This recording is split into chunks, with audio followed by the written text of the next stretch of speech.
ৰাস্তাটো বহুত সমস্যা। ৰ'দ দিলে ধূলি উৰে, বৰষুণ দিলে আপোনালোকে দেখাই পাইছে কেনেকুৱা পুখুৰী সদৃশ গাঁত হৈছে, মানুহ পৰিছে।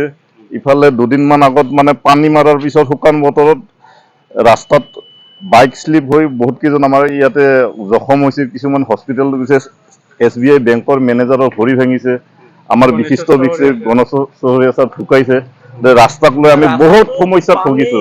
আৰু আপোনাৰ ডেইলি বহুত বাইক চলা মানুহ পৰে এই ৰাস্তাটোত। মানে ঠিকাদাৰে এনেকুৱা জঘন্য কাম কৰিছে, আপোনালোকে চকুৰ সন্মুখত দেখা পাব।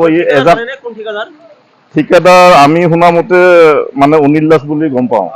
তেওঁ এনেকুৱা কাম কৰিব নালাগে আচলতে। আমাক বহুত যাতনা দিছে, যন্ত্ৰণা ভুগি আছো আমি। ব্যৱসায় পাতি একেবাৰে আমাৰ ধ্বংস হৈ গৈছে এই ৰাস্তাৰ ফলত। গ্ৰাহক নাহে। এতিয়া পানী এজাক বৰষুণত এই পানী ভাঙি কোনে আহিব আমাৰ দোকানত? আমাক মানে পেটে হাতে মাৰাৰ দৰে ব্যৱস্থা কৰিছে। পাকা কৰা নাই। জাষ্ট অলপমান কমপ্লেইন দি আছো, ৰাস্তাটো ঠিক কৰি দিয়া নাই এতিয়ালৈ। কাম দিয়া নাই। হয়, মই মোটামুটি কাম কৰিছো। নাই, আমি অহাত গাড়ীত আহে, গাড়ীত যায়। মানে এই এতিয়াও মই হেৰি কৰিছো, জনাইছো, অহা নাই এতিয়ালৈকে। নাই, এনেকে চলি থাকিলে 2 ঘণ্টামানত কিজানি ইয়াতে মস্ত গাঁতৰ সৃষ্টি হ'ব আৰু হয়তো বন্ধ হৈ যাব পাৰে ৰাস্তাটো। সেনেকুৱা পৰিস্থিতি হৈছে।